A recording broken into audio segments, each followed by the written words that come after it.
오늘 각종 사건, 사고 소식을 전해드리는 포인트 뉴스입니다. 첫 번째 소식입니다. 경북 포항 도심에서 전기차 택시가 건물을 충돌한 직후 화재가 발생했습니다. 이 사고로 70대 택시 운전기사가 숨지고 건물 외벽까지 불길이 번졌는데요. 차량 블랙박스까지 불에 타면서 정확한 사고 원인 규명은 쉽지 않아 보입니다. 정지훈 기자입니다.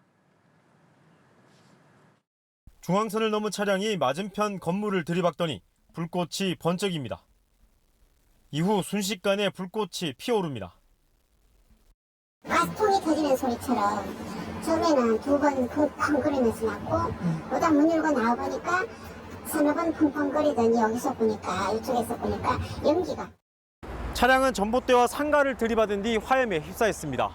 불길이 옮겨 붙으면서 건물 외벽과 내부 집기류까지 불에 탔습니다.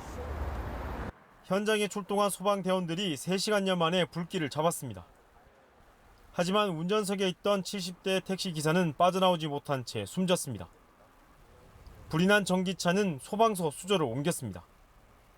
재발화 우려가 있기 때문에 2, 3일 동안 수조에 안전조치를 하는 상황입니다. 경찰은 인근 CCTV와 뒤따르던 차량의 블랙박스를 확보해 당시 사고 상황을 조사하고 있습니다. 사고로 불이 난 전기차입니다. 블랙박스까지 모두 불에 타면서 사고 원인 규명이 쉽지 않은 상황입니다.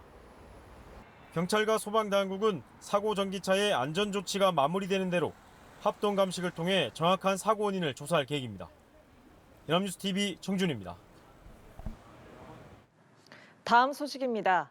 제주에서 무자격으로 치과 진료를 해온 중국인 여성 2명이 경찰에 붙잡혔습니다. 이들은 의사 면허도 없이 불법 체류자와 결혼 이민자를 대상으로 시술을 하며 이익을 챙긴 것으로 드러났습니다. 김나영 기자입니다. 제주시 연동의 한 다세대 주택. 경찰들이 조심스럽게 계단을 오릅니다. 잠시 뒤 현장의 모습을 드러낸 건 불법 치과 치료를 하던 중국인 여성.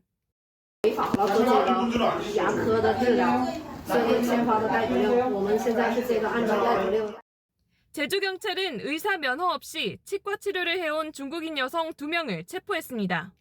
현장에서 라미네이트 시술을 받던 불법 체류자 3명도 함께 검거돼 제주 출입국 외국인청에 인계했습니다. 불법 체류 중국인과 중국 국적 결혼 이민자들 대상으로 무자격 치과 치료 행위가 있었다는데 일단 첩보를 입수해가지고 저희들 수사에 착수하게 됐습니다. 이들은 이동형 치과 스케일링 기계와 치아 성형틀 기구 등 치과 시술용 의료기구 대부분을 중국 현지에서 직접 구입해 들여온 것으로 확인됐습니다. 경찰은 이렇게 400여 점에 달하는 불법 의료기구를 압수했습니다. 두 여성은 위챗 등 중국 SNS로 저렴한 치과 치료, 치아 라미네이트 시술 등을 광고하고 1인당 약 8천 위안, 우리 돈 160만 원가량을 받은 것으로 알려졌습니다. 지난 5월부터 9월까지 넉 달간 시술 장소를 수시로 옮기며 경찰 추적을 피했고 현재까지 경찰이 확인한 시술 장소만 2곳에 이릅니다. 경찰은 피의자의 잦은 입국 정황을 토대로 추가 불법 시술 가능성을 수사 중입니다. 연합뉴스TV 김나영입니다. 마지막 소식입니다. 충남 천안에서 한 시내버스 기사가 의식을 잃고 쓰러진 승객을 살려낸 일이 뒤늦게 알려졌습니다.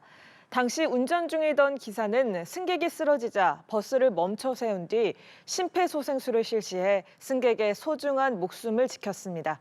천재상 기자입니다. 천안 동남구 목천읍으로 운행 중인 시내버스 안. 모자를 쓴 승객 한 명이 손잡이를 잡은 채 축 늘어지더니 곧바로 바닥으로 쓰러집니다. 다른 승객들이 모여들어 안부를 살피지만 나이 70대인 고령의 승객은 쉽게 깨어나지 못합니다. 이 상황을 인지한 버스기사 최수일 씨는 곧바로 차를 도로 옆에 세우고 심폐소생술을 실시합니다. 맥도 짚어보고 코에 손가락 대보고 했더니 속을 안 쉬는 것 같아가지고 바로 심폐소생술 하긴 했습니다. 했는데 어떻게 했는지 모르겠어요. 심폐소생술을 실시한 지 5분여 쓰러진 승객은 정신을 차리고 몸을 일으켜 세웁니다. 하지만 아직 호흡이 완전히 돌아오지 않았는지 다시 정신을 잃었고 기사는 또다시 심폐소생술을 실시합니다. 다행히 곧바로 도착한 119 구급대로 옮겨진 승객은 호흡과 맥박을 회복하고 건강을 되찾았습니다. 일단은 제가 그 버스를 운행하는 그 기사고 또 제가 모신 손님이잖아요. 근데 그 버스에서 손님이 그렇게 됐는데 기사로서 또 가만히 있을 수는 없는 상태에서 당시 시내버스에는 쓰러진 승객의 팔다리를 주무르고 부축하는 시민들도 많았습니다. 생명을 구해야 한다는 시민들의 따뜻한 마음들이 모여 위기를 넘길 수 있었습니다. 연합뉴스 TV 천대상입니다.